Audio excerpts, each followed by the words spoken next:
some of them wrote 5 pages, others wrote 7. I wrote 500. So I cried for 450 of them about my father.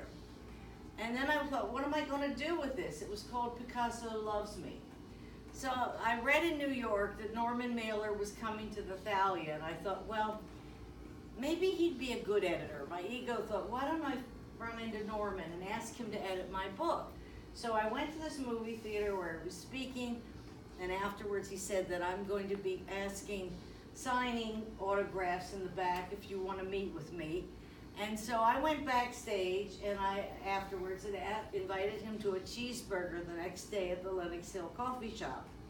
So sure enough, he showed up. He was very nice, and I had my book, and he opened it like the I Ching, like this. He would let it open to where it fell spiritually. It didn't start in page 1 or whatever. He just let it open. And so he spent about an hour or 2 reading my work, and as he was reading it, I started to get feelings for him, because when you write, your writing is very emotional. Any of you do any writing? You should all be doing writing. It's so good. Keep a diary. So in any event, he read it, and then when we left, he kissed me on my lips and said, I'm coming to Hollywood, and I'll call you when I come in a few months. And sure enough, he called me every week and gave me lessons, which I recorded with his permission about writing. So when he arrived in Hollywood, I went to his, in the Bel Air Hotel, and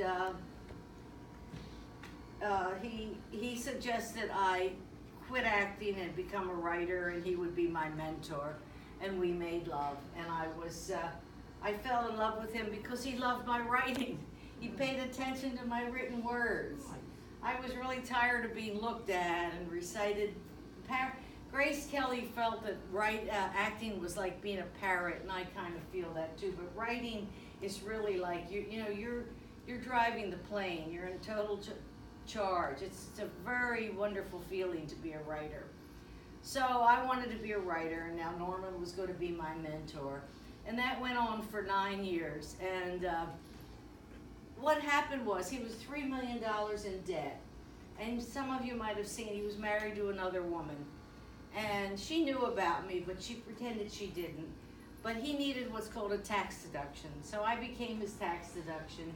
And once the deduction ended it, he ended it with me. And that was in 1990. And I thought, oh my God, this is terrible. But then I went on to take care of my mother.